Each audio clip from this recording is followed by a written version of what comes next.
Assalamualaikum warahmatullahi wabarakatuh. Selamat pagi, salam sejahtera bagi kita semua.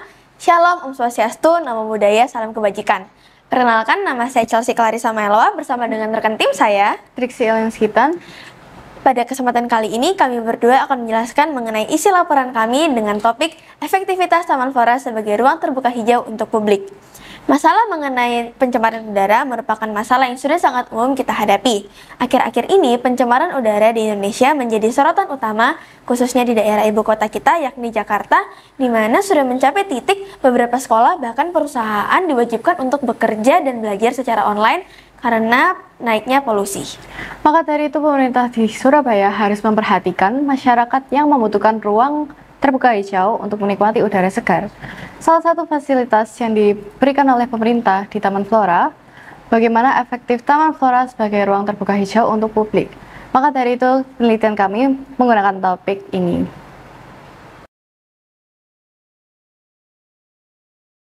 Metode penelitian yang digunakan adalah metode deskriptif kualitatif. Metode penelitian kualitatif adalah metode yang digunakan untuk meneliti kondisi objek yang alamiah, di mana peneliti sebagai instrumen kunci.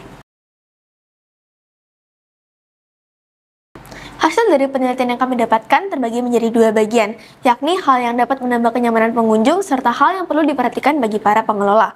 Yang pertama ialah hal yang dapat meningkatkan kenyamanan pengunjung. Sentra wisata kuliner. Di bagian gerbang depan Taman Flora disediakan sentra wisata kuliner bagi para pengunjung jika merasa lapar. Juga ada dekoponser di bagian sisi jalan di Taman Flora. Dekoponser tersebut dapat menjadi informasi para pengunjung. Guiding block. Para pengelola juga sangat memperhatikan orang-orang yang memiliki disabilitas. Dalam hal ini, para pengelola menyediakan guiding block untuk orang-orang yang tunanetra. Dan juga ada fasilitas bermain untuk anak-anak. Jika ada orang tua yang terlelah saat berjalan, mungkin anak-anaknya bisa bermain di fasilitas tersebut. Batu refleksi. Batu refleksi memiliki banyak manfaat. Salah satunya adalah meningkatkan metabolisme tubuh. Pengelola dari Taman Flora menyediakan batu refleksi di beberapa tempat untuk para lansia dalam meningkatkan metabolisme tubuh mereka. Lalu juga ada perpustakaan. Jika mereka semua merasa terbosan saat berjalan, mereka dapat membaca di perpustakaan tersebut.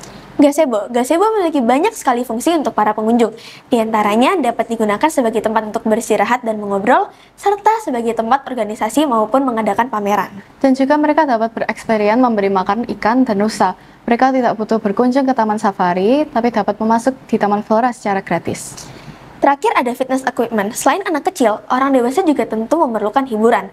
Taman Flora Surabaya menyediakan beberapa fitness equipment yang dapat digunakan bagi orang dewasa. Di balik sisi positif, terdapat juga sisi negatif yang harus diperhatikan oleh pengelola. Di beberapa bagian ada wastafel yang tidak berfungsi. Selama pandemi, kita memiliki kebiasaan untuk menjaga kesehatan, seperti salah satunya mencuci tangan. Jadi wastafel hal yang penting pada suatu Taman Flora.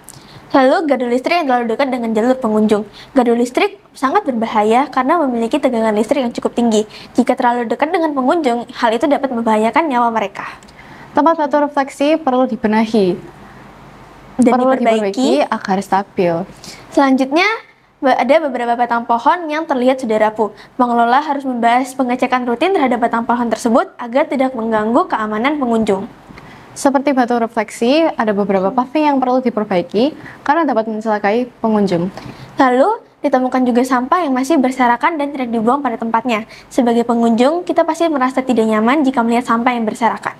Ada beberapa lokasi yang perlu dibersihkan karena dapat menyebabkan sarang nyamuk dan penyakit DBD. Terakhir ada pos pantau. Pengelola harus memperhatikan jadwal pengecekan pos pantau agar pengunjung merasa lebih aman. Dan ini saran dari kami, sebagai peneliti ada 3. Untuk yang pertama adalah untuk pemerintah, dapat menghimbau masyarakat untuk menggunakan fasilitas publik yang ada. Sedangkan untuk para pengelola, lebih memperhatikan kenyamanan dan keamanan para pengunjung. Dan yang terakhir untuk masyarakat, menggunakan fasilitas publik yang ada, apalagi ini fasilitas yang gratis. Lebih bijak menggunakan fasilitas umum dan jangan merusak fasilitas tersebut. Sekian pemaparan dari kami berdua. Saya Chelsea Clarissa Meloa bersama rekan tim saya. Saya Triksi Elenskitan. Terima kasih sudah mendengarkan. Tuhan memberkati.